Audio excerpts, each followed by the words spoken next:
Hello students, welcome back to the Analyst for 8th of July 2024, where we will be discussing 9 most important articles from the Hindu and the Indian Express. We will be looking at 3 important editorials in the first 3 articles. We'll be starting with the need for a law on climate resilient development in India. In the next editorial, we'll be discussing about the problem of special packages with reference to the recent political scenario of the country, and herein we will be discussing also the issues of fiscal federalism. In the next editorial and the article, we will be discussing the various imperatives and the conclusions on the Indus Waters Treaty, and in the 4th article we will be looking into the Rathyatra. And finally, in the 5th article, we'll be looking into the expunction powers of the Lok Sabha and the Rajya Sabha of our parliament. And finally, we'll be concluding with 4 more important prelims pointers, where we'll be looking at 4 important news in shorts with reference to the prelims examination. So stay tuned. Welcome to the Analyst students. Here we'll be discussing firstly 3 important editorials. In the very first one, we'll be looking at one important editorial from the Hindu, where there have been 3 authors who have contributed a beautiful article on the need for India's law on climate resilient development. And when we talk about climate resilience of a particular country, we obviously means the strength of the country, the ability of the country to combat the negative impacts of climate change, especially the negative impacts that affect the fundamental rights of the people. And herein the authors have proposed and also mentioned a very important Supreme Court case in the recent time, that is the M.K. Ranjit Singh case. We'll be discussing more about the case in the slides following. And here it is a very important article from your UPSC prelims point of view, where we have to look at the various general issues on climate change, biodiversity and so on. Also from GS3 perspective, where we have to look at the conservation aspects, environmental pollution and degradation. So this is where we have to understand that the focus on the various countries all around the world on climate change aspects becomes center stage. And specifically we understand that India, over a period of time, it has enacted various laws and regulations such as the Wildlife Protection Act, Environmental Protection Act and so on. We also have our various national national parks and various guidelines for air pollution, water pollution, various ministries also working on the same, but India is still not having a comprehensive law. By law we mean a law that is passed by the parliament, right? So that is not yet present in the country when it comes to the entire climate change scenario. And when we look at the performance of all of the world's countries on the various climate change imperatives, we find that India is also one of the best performers when it comes to climate change, because we understand that India has actually taken many good steps despite being a very nascent and a developing nation. And India is actually joining the ranks of Denmark, Sweden and so on, and achieving a very good rank in the climate change performance index 2023. And here we have to understand that despite this, the fundamental rights that we have in our constitution, they do not directly talk about any right that is related to environment, conservation or ecology. And therein we have to understand that having a fundamental right for the citizens and also for all of the persons in the country, it is very important that the fundamental rights protect the basic dignity of the people. It respects the due process of law and also the various important aspects of constitutional morality. That is where we understand that nowadays, since climate change, global warming, rising temperatures, floods, glacier events and so on, what are not happening nowadays, right? We understand these are all becoming a daily part of our lives. Especially we have seen recently that the heat waves, particularly all across the country, have been troubling people all over the world. And we also understand that recently, not only in India, we have also witnessed various events of, say, hurricanes in the North America. We have also have seen in the past few years the impact of the El Nino related events, right? We find that climate change is intrinsically becoming a part of our daily lives. That is why we find that the Supreme Court also have interpreted the various discussions on climate change aspects from 1980s onwards. We find that it started from the MC Mehta case in 1987, when for the very first time Supreme Court actually accorded the right to live in pollution-free environment, right? Following that, in the Dehradun quarrying case, it was a very important case where in 1988 the Supreme Court told that right to a clean environment is actually a fundamental right under Article 21. But we have to understand it accordance by the Supreme Court enough. That means we have to understand that recognition as a fundamental right obviously helps. That is, the Supreme Court is the supreme, say, judiciary authority in the country. And when Supreme Court tells that, okay, this is actually a fundamental right under Article 21, then obviously we have to pay attention. And obviously that is actually a fundamental right in real life. But you have to understand that it is very important afterwards, that after Supreme Court is according the same, the Parliament must be also taking a note of the same. The Parliament can do best by passing a statute, by passing a law in this direction, to actually help the people to understand the various contours or the various aspects of, say, legal compensation, the various amounts of penalties, and the various amounts of other kinds of rights of the people when it comes to climate change. Maybe it can be the basic right of a clean air, and if the Parliament is having a law, a comprehensive law, it can also have not only the aspect of clean air, but also how clean air is related to clean water, clean environment, and also the basic dignity of lives in cities and villages and towns and so on. So what we understand that the Supreme Court's directions are not always enough. It must be the Parliament also who must be setting their own terms accordingly. And here we must be understand that obviously the Supreme Courts and the various other courts, high courts of the country, and the very other courts of the country, they are an avenue or a platform for the citizens to litigate such issues by citing these cases in the future. We also have this recent case of M.K. Ranjit Singh, where the citizens have actually highlighted one more important issue, that is actually the possible extinction of the great Indian bustard. We understand that the great Indian bustard is actually a critically endangered species, and that is actually found in the state of Rajasthan and some of the contiguous areas of Gujarat also sometimes. So we understand that the importance of conservation of great Indian bustard is threatened. Why? Because of the various electrification projects, developmental projects, they're losing their lives. And that is why this case is actually will be, say, important for, say, a further discussion in the future. But in our discussion right now, the most important observations from this M.K. Ranjit Singh case came out that in terms of Supreme Court, it told that there is not a single law specifically for climate change in the country. I will be showing you in the future slides that there are some countries which definitely have some climate change laws in their countries, but India so far it is not having as of now. Also, we found that Supreme Court directly told that according to Article 14, that is equality, and also the Article 21, they both are actually giving the right to a clean environment and also right against the adverse impacts of climate change. Right? We understand that adverse effects are generally heat waves, the increased amount of droughts, floods, right, heavy rainfall events, and also the various cases of various other rising temperatures and so on. So these are the various adverse effects of the climate change, and people in the country, they have their rights against to be protected against these adverse climate events. And that is where this editorial is proposing a very beautiful solution. So this solution actually can be adopted by the government of India, and also you can write the same in your mains answers. Whenever you are confronted with a question that is talking about, say, the issues in India's climate change architecture, say legal architecture, or say the question is asking on what are the reforms needed in climate change direction. So you can actually propose all of this in your answers and get that 1 extra marks, right? So here, firstly, India must be identifying its developmental choices.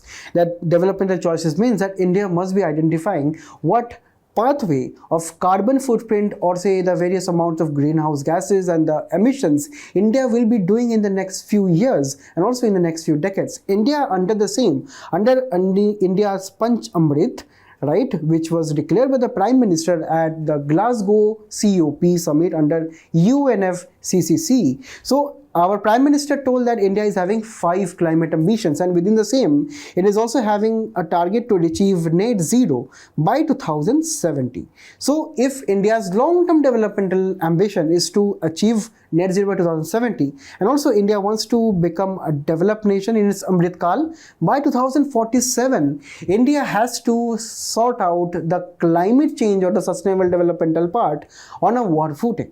And in the same, the country can actually have a low carbon developmental commission. This is actually very, very similar to South African commission that we're also looking at.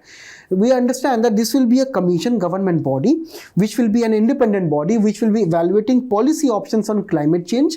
It will be looking into the various aspects, the various developmental projects, the various climate change issues, and they will be also providing practical recommendations on how to mitigate the changes. And apart from this, we must be also having a climate cabinet, where there will be a selective group of ministers, mainly the ministries of, say, renewable energy, climate change, and associated ministers, right? Also ministers from the agriculture can be present, and also all of the chief ministers of all of the states shall be present in this climate committee, climate cabinet. And also their work will be actually looking into harmonizing the various climate change aspects across various works of other ministries, right? Then also this editorial is proposing that there must be a strengthened executive committee on climate change attached with the Ministry of Environment, Forest and Climate Change, right? So there must be this executive body which will be actually consisted of senior bureaucrats, and they will be empowered to ensure coordinated implementation of all the policies in a harmonious manner across various ministries. So we understand this must be the structure of the executive bodies, and also starting from the Low Carbon Developmental Commission, it can be also be presided by the Prime Minister of the country. Then there must be state climate cabinet, where the state chief ministers will also be there apart from the central ministers. And finally, there should be a body led by the senior bureaucrats under the Ministry of Environment, Forest and Climate Change.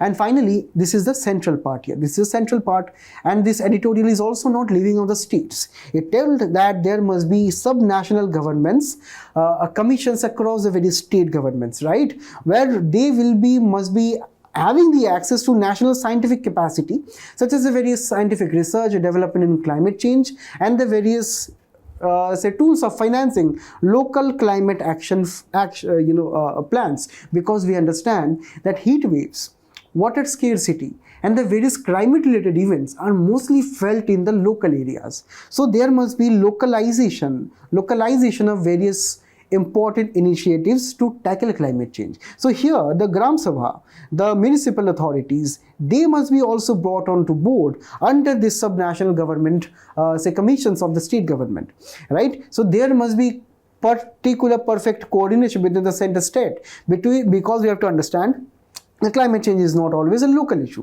right? Then there must be state-specific solutions also. State-specific solution means that, for example, in the North Indian states, it is most important that the states focus on, say, reducing the air pollution and the water degradation and so on. And also for the other states, it is important that they focus on these basic pollutions. But there must be some states, such as the hilly states, right? Apart from the normal, say, environmental degradation, they have to also focus on the Himalayan range and protection of the Himalayan ecosystem by reducing, say, a huge amount of polluting developmental projects and so on. So they must be focusing on this manner. Say, for example, the coastal states, they have this vulnerability of the fishing communities and the coastal communities. So these also have to be formulated under this particular overall climate law for India. So this must be the various provisions of this law, and here the implementation of the same must be dealt on a war footing, as we know that there are some nations such as UK, Denmark, Finland and so on.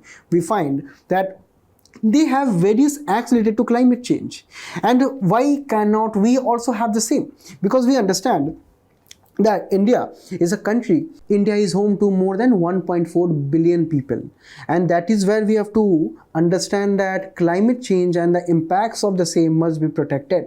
And firstly, we must understand that Parliament by a law firstly must be according also the various, and also highlighting the various aspects of how individuals' rights, citizens' rights are actually protected under fundamental rights.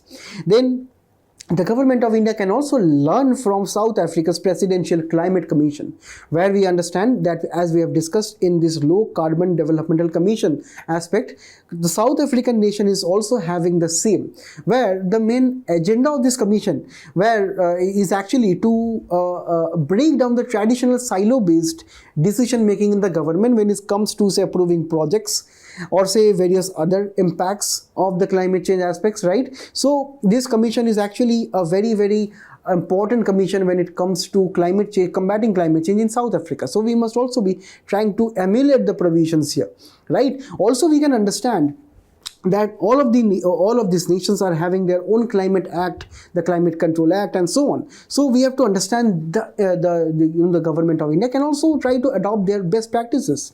Then the country must also look onto local capacity building, such as empowering Gram Sabhas with more and more funds, municipal authorities, because we find that the localization of climate change is very, very important, right? So that is where we must be also focusing on the increasing amount of financing mechanism. So here the RBI has also proposed the green bond, where the amount of various important green projects such as renewable activities, solar energy, and so on will be financed through green bonds. So this particular climate act must be also having financial mechanisms in a very efficient manner.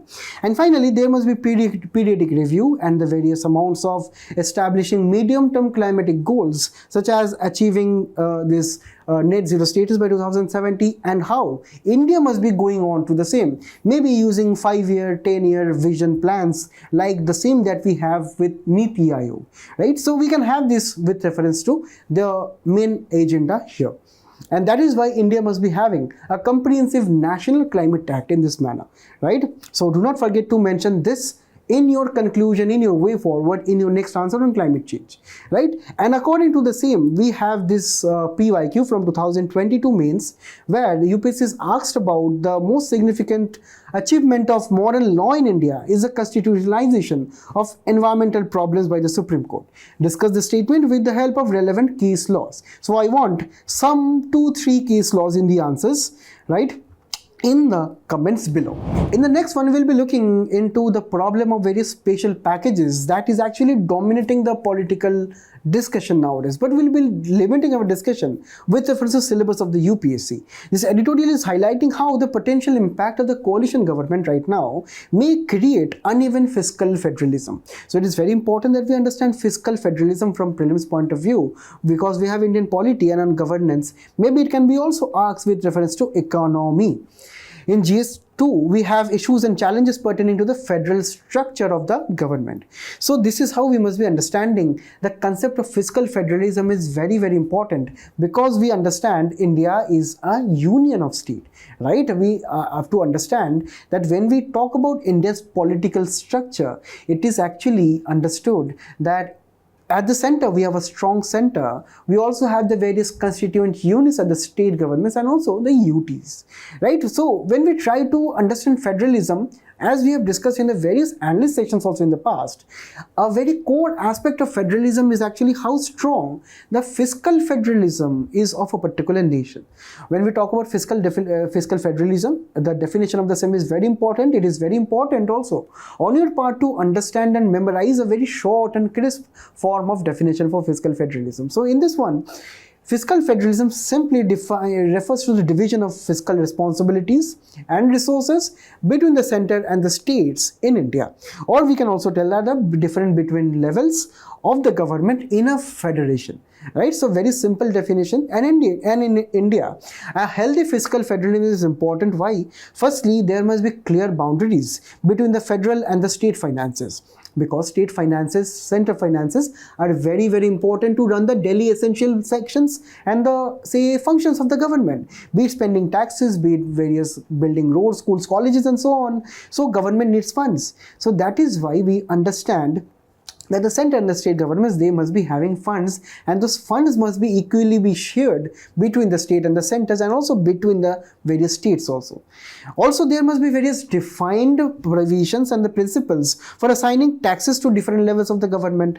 And finally, there must be objective basis for granting various financial assistance to the states, because center from time and time it has been seen, and it is also generally agreed that there have been some states in the country which did not develop equally with the other states. That is why center will be from time to time helping some of the states, and the center must be having some objective basis, not any bias, while it is trying to assist any states in this direction, right? So this is where we must be understanding also some of the various aspects of fiscal federalism in the country. Firstly, it is with reference to the various lists, right?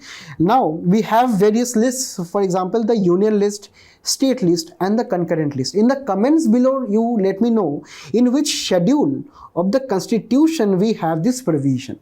Okay, all of you participate in the comments and let me know. We also have the division of tax revenue, that is ranging from the article 268 to around 290s, and specifically 268 and article 270 is talking about how the center and the state can levy various taxes and which are collected by whom, right? We also have the finance commission according to article 280, right, where it will be set up every 5 years, and they will be recommending the distribution of the central tax revenue and also the various principles of various grants in aids which are given to some of the states which need assistance in various developmental aspects and so on. We also have the grants and aids as we discussed here with reference to calamities, development and so on, right? These are also covered under these articles of 273 and 275.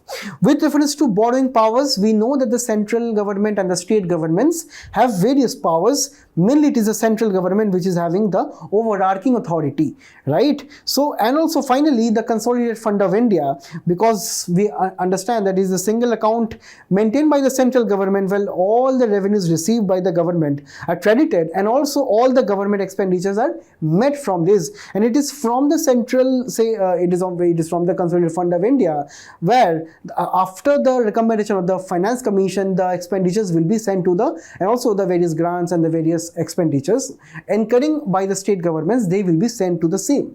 So these are the various aspects of the federalism in the country. And here we understand that recently the government of the day as of now is having a coalition with various regional partners, and we understand that maybe this will be actually leading to some bargains, some benefits for only the states where maybe the ruling party is in power, which is known as a double engine sarkar, because both the state governments and the central government's political parties are the same. And also for the coalition it can be beneficial. Why? Because the coalition is within the government. If the coalition withdraws, obviously it will be spelling doom for the present government. So it is actually told in the editorial that due to this particular political arrangement, it may be, this particular arrangement may be benefiting only some selected few states. And this is what the author is terming as special package. This is very different from special status of states, because we understand that special status have some criteria, such as these states are generally backward in their developmental aspirations. Particularly some criteria say the states can be from an hilly terrain, low population density, location along the borders, and the states must be having some form of economic backwardness. So for the same, on the basis of Gadgil-Mukherjee formula, right? So they are given some of the 30% of central assistance, and also there are some special plan for projects. For example, 90% of the grants are supplemented by the center. There are some untied special central assistance. There are also assistance for external aided projects. There are accelerated irrigation benefits and so on. So these are also promoting some basic industries in these areas. So these are actually the provisions of asymmetric federalism, right? Where there are some states where the center is thinking, okay, these states are backward in some of the directions, so let me help them with reference to my own economic policies, taxation, say giving funds and so on. So this is actually what we mean by special status, okay? And special package is very different.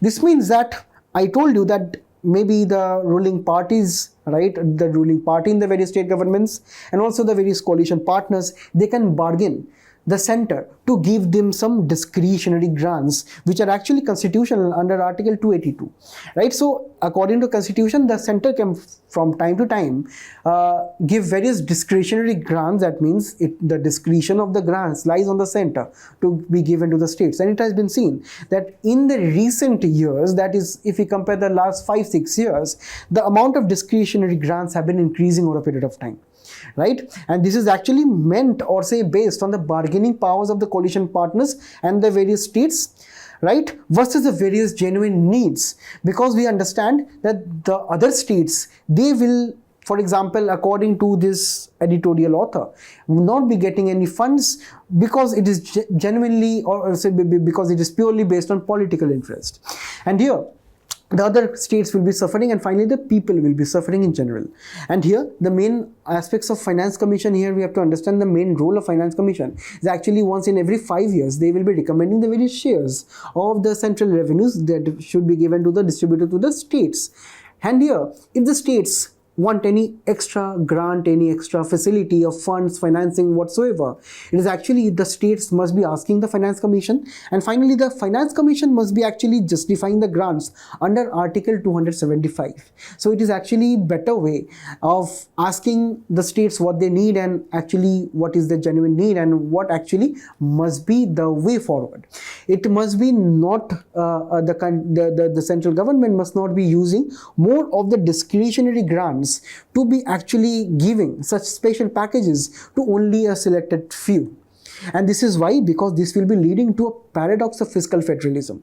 Paradox of fiscal federalism means that right now, okay, the central government is doing this kind of special packages, but what will be happening if maybe the coalition is failing, or maybe the next time the government does not come to the power? So it will be those states which will be suffering, right? So this will be the non-ending game of this political blaming games and whatnot. So that is where we have to understand that this special package, while beneficial it may seem right now, it may not be in the long run, right? And this is also understood via case study recently, because the center recently imposed a net ceiling, borrowing ceiling in Kerala, and this is why it is very, very important, because Kerala is not actually part of the coalition, nor it is ruled by the majority power in the, or say the ruling power in the country.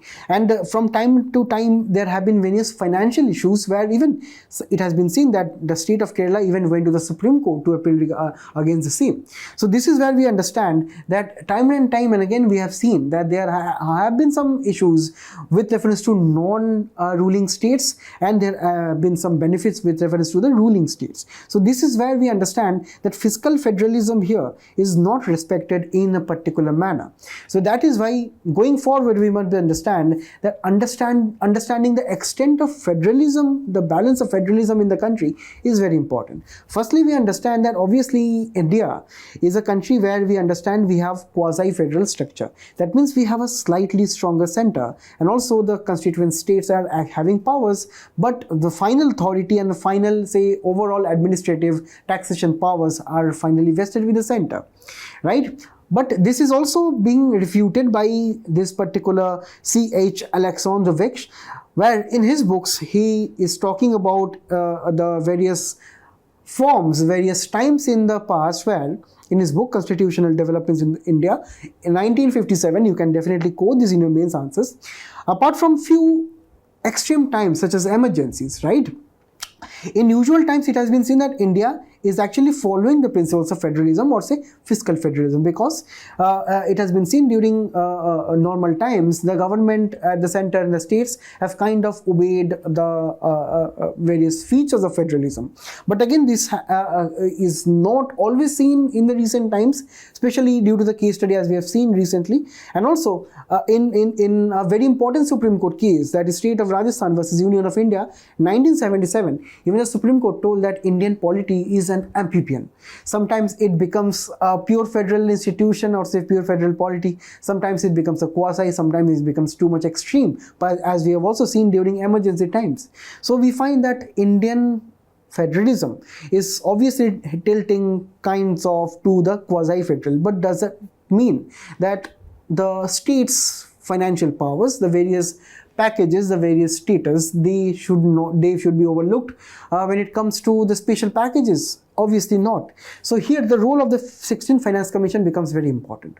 We understand that the 15th Finance Commission have had various say areas such as population area, forest ecology, that is environment, income distance, demography performance, tax effort, and various other aspects, while it is trying to allocate the funds to the states. And here we find that over a period of time, the finance commission's devolution to the state governments have actually increased, and it will be a good thing that in the future the finance commission the 16th Finance Commission actually devolves more and more financial powers to the state governments. And here, the grants in aids, as we have seen to the states, recently they have declined from a value of 2 lakh crore in 2016, right, to around 1.6 lakh crore in 2023-24. And this is where we have to understand these are the things where the Finance Commission must be working on, firstly, on increasing the devolution of the taxes, or say increasing the taxes and the revenues to the state governments, and also should be increasing the grants in aids to the states, which definitely need the grants. And finally, the long-term consequences must be looked at, particularly looking at that paradox. We must be ignoring that paradox. We must be not be ignoring the paradox, and we must be striving to deliver good amount of fiscal federalism to the country. And this is where we must be also looking at one practice questions for you all, that special treatment towards few states in India in coalition government interests can endanger the fabric of fiscal federalism in country. Comment. Now, all of you, please do let me know some of the summaries that you can write as conclusion in the comments below. Now, in the next article, we'll be looking at Indus Waters Treaty, where according to the editorial, it is the call of the time to amend the treaty and make it attuned to the imperatives, or say the need of the time, to reflect the climate change imperative.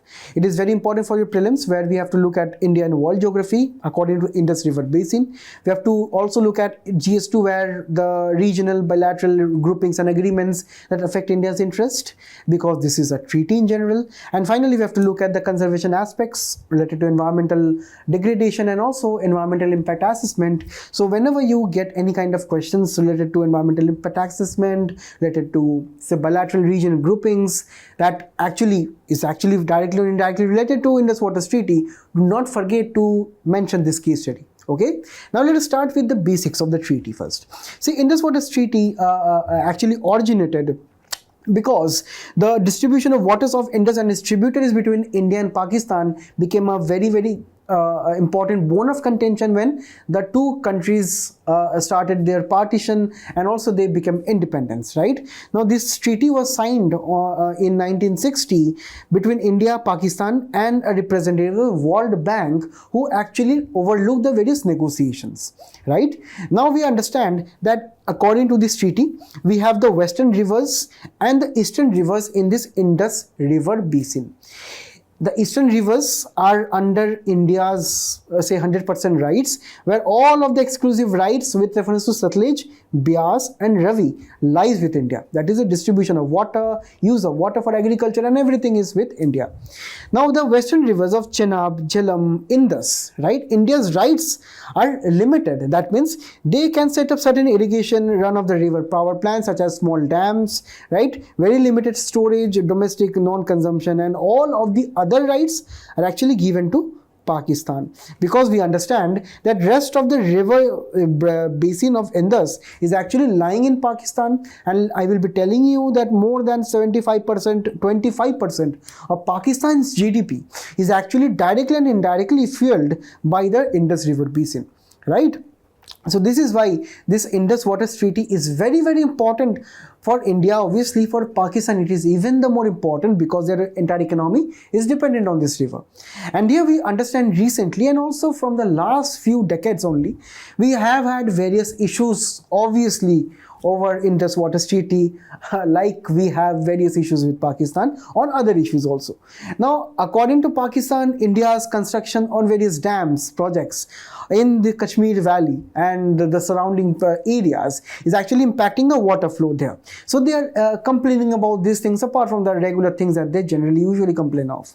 But India is actually seeking amendments to the IWT dispute resolution process. That means Pakistan has in recent times and also in various decades, they have raised various amount of disputes, but the dispute resolution mechanism is disrupted due to say non-friendly relations between the two nations. So India is actually seeking amendments with setting up an impartial dispute resolution process. And here we understand that there are various other issues also. Firstly, we understand that if you look at the map here, the blue areas in the map is actually showing the amount of glaciers in this region. And over a period of time, the amount of glaciers they have decreased, and this has resulted into sudden floods in the Indus Valley, both in Pakistan and India's region, right? So we understand that Indus, despite being world's second overstressed aquifer according to NASA, we find that the people in the region, they live in such an area which is very, very high vulnerable to the floods, to the glacier outburst events, to the amounts of cloudburst events and whatnot. So it is a very, very fragile area. And here the Indus River and the climate change impacts are highly related. And here also we find that the population pressures are very, very much, because we understand that this river directly contributes to 25% of Pakistan GDP and a significant portion of Jammu and Kashmir's economic strength and state gross domestic product also. In Pakistan, there have been various issues of water quality from the Indus River. There have been various issues of urbanization and development of various slums and locations around the Indus River and the various tributaries. So these are the various issues that Pakistan is also facing with reference to the Indus River. And there are millions and there are millions of lives that are actually dependent on the river. And also when it comes to various infrastructural development and downstream flows, it is also highlighted that in various international forums that India's over construction of various dams and weirs and various small hydro projects on the various in the rivers, they are actually threatening the flow of water into Pakistan, right? So this is also one of the reasons, apart from the various ecological reasons of construction dam in the Kashmir region, right? And also there are inter-provincial tensions in Pakistan due to the distribution of the river water according to the various provinces of Pakistan.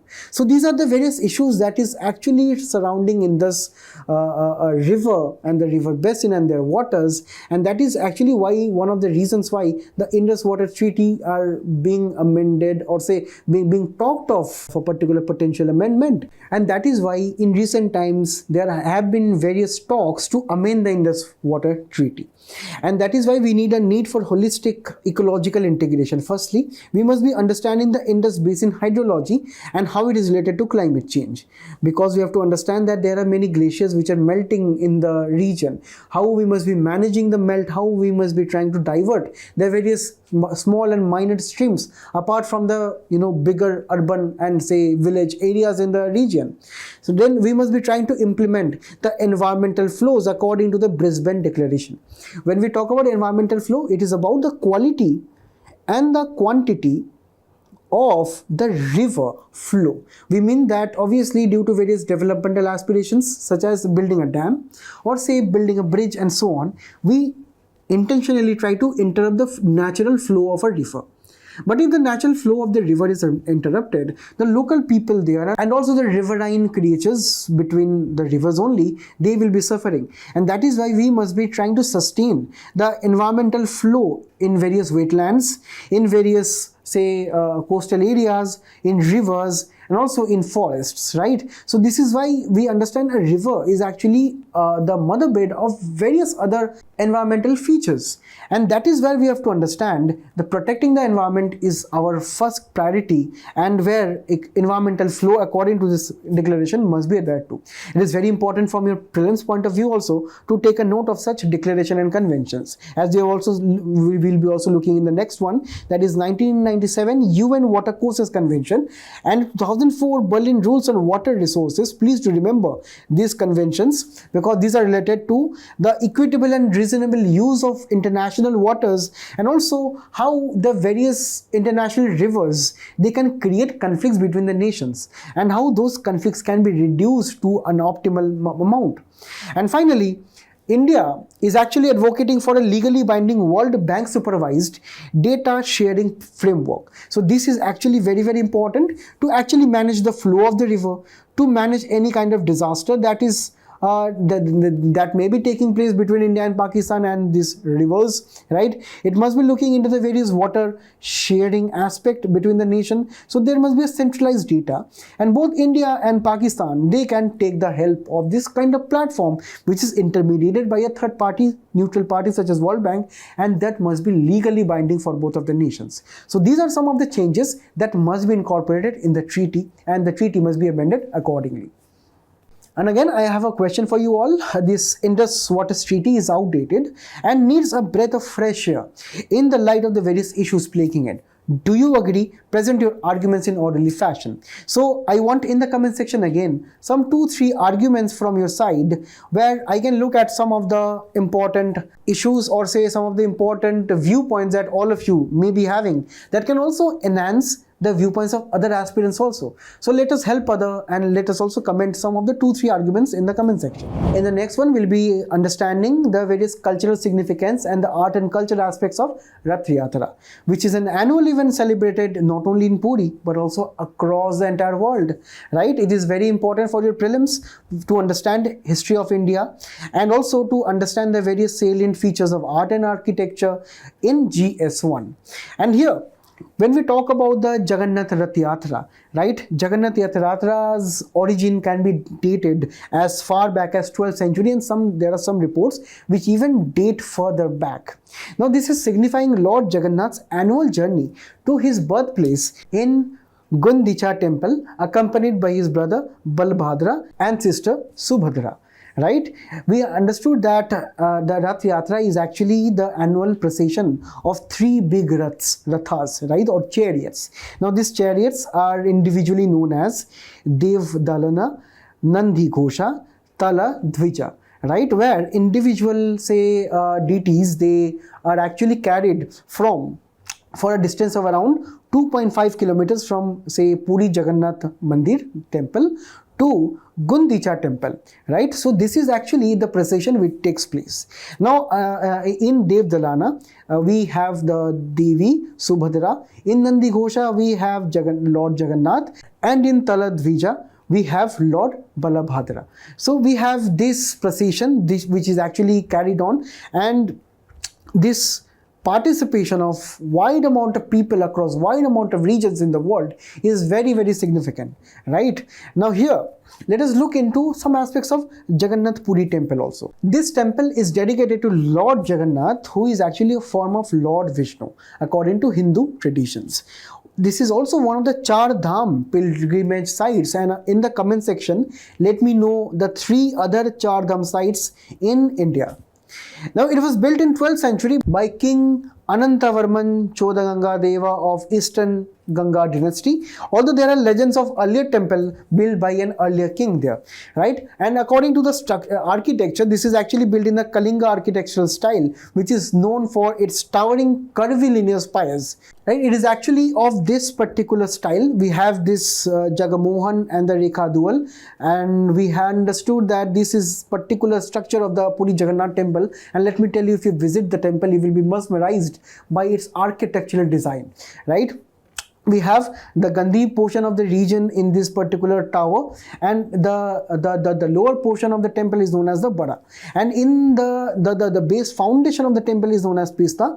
And if you look at the various terms of the mandir, we find that there are various amounts of terms which are very important for your prelims, because in UPSC can individually ask you that these are the terms which are seen in the news and these refer to what.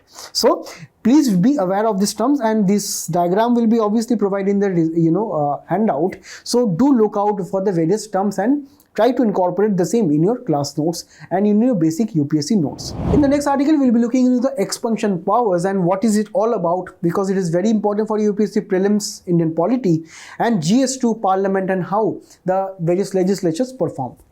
Now, when it comes to the maintaining a record of the details of speech and the various debates happening in the Parliament is maintaining a record of each and everything that happens, okay? So it is almost like maintaining a CCTV footage and everything, each and everything which is told and discussed in the Parliament in written form, right? Now, obviously, under Article 105, we understand that the members of Parliament have various privileges and freedom of speech in the House. But again we understand that these particular speech of the MPs and everything, they must be having a particular decorum. There are various rules and regulations which the MPs generally have to adhere to. Okay, and these rules are generally decided and adjudicated by the chairman in the Rajya Sabha and speaker in the Lok Sabha. And these are rules of parliamentary etiquette. The same are actually present in the Rajya Sabha, right? And we understand that if there are any unparliamentary speech, or there are any amounts of hate or any kind of comments based on, say, they are going against national interest, or say any particular speech is going against a foreign state, as also happened during Pandit Jawaharlal Nehru's time. So when Pandit Nehru generally spoke up and told that a particular speech of a MP is not going to benefit the relations with other nations, right? Or also the speech can affect religious interests or religious susceptibilities, sensibilities, or also they can ridicule the authority of the speaker, the chair, the house, or any other member. In these cases, right, there are some words, some parts of the speech which are deleted from that record that I was talking of, right? If that is defamatory, indecent, unparliamentary, or undignified in nature, right? And members must either withdraw upon the chair's request or the speaker's request.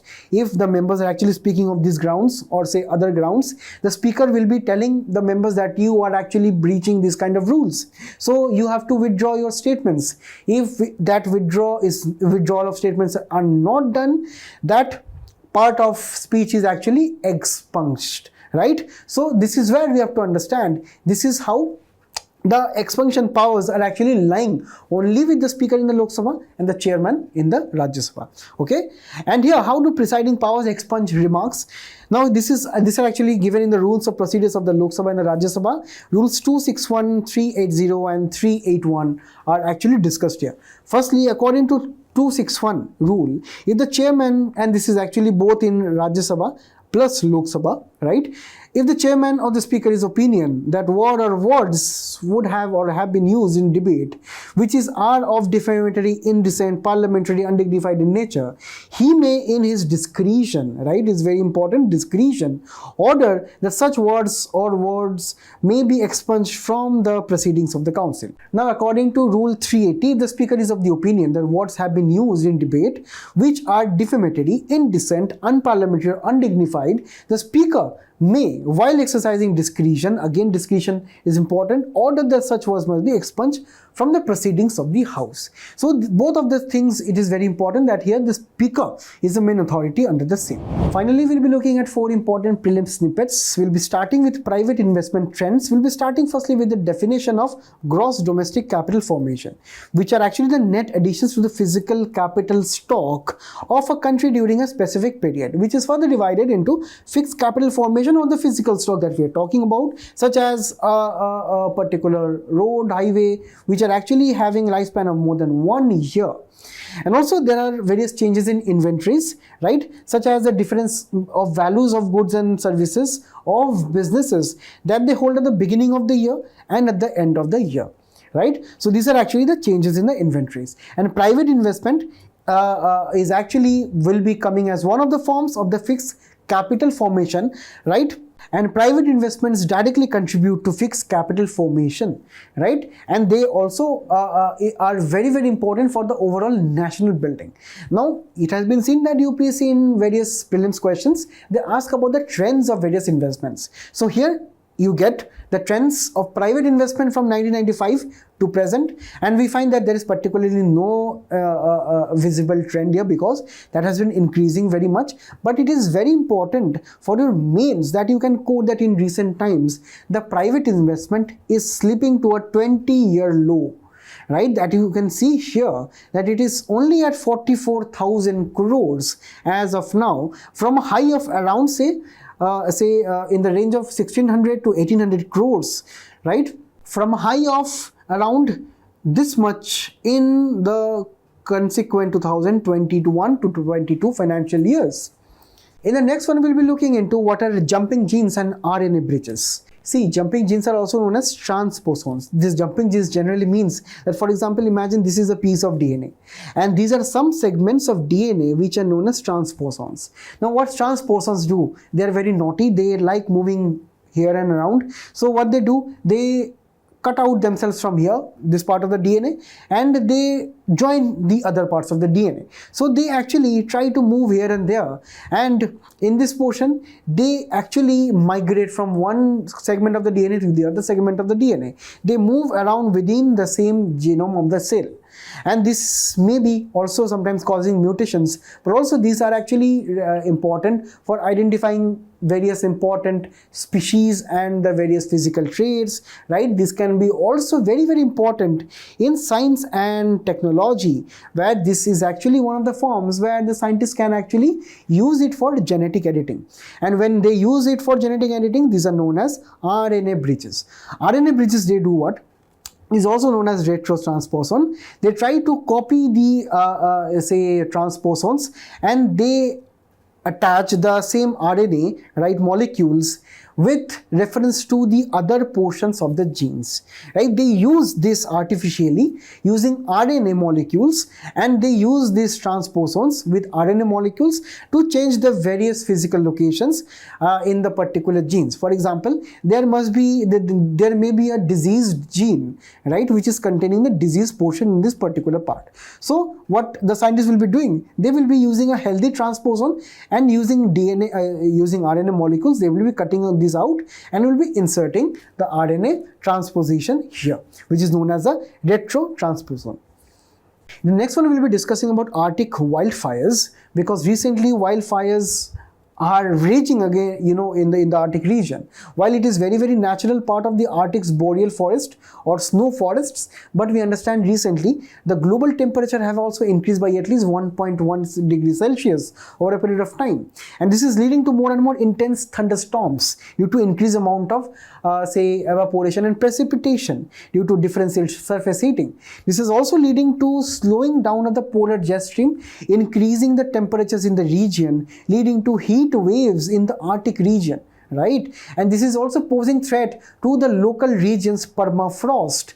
Permafrost is an area which has been frozen for at least 2 years, and between below the frozen ground we have huge amounts of carbon dioxide, and if the fires rages for a particular period of time, this carbon dioxide from various decomposition and various organic material below the permafrost, they will be emitted to the atmosphere, and this will be increasing the amount of greenhouse gases again in the atmosphere, leading to further increase in temperatures globally. So this is a wake-up call to the various scientists of various nations to actually collaborate on limiting the rise of global temperature according to the Paris Climate Agreement. Finally, we will be looking at Digital Bharat Nidhi, which is replacing the Universal Service Obligation Fund, which was a fund which was contributed by telecom operators to actually contribute to further connectivity in the rural and semi-rural areas. So here, the name of the fund is just being changed to Digital Bharat Nidhi, funded by levy on telecom companies, because the main aim is to improve the telecom operations in rural and remote areas of the country. The funds that will be collected from the telecom operators, they will be used for expanding telecom networks, research and development, pilot projects, improving affordability of services, and finally supporting underserved groups. How this Digital Bharat Nidhi is different from Universal Service Obligation Fund?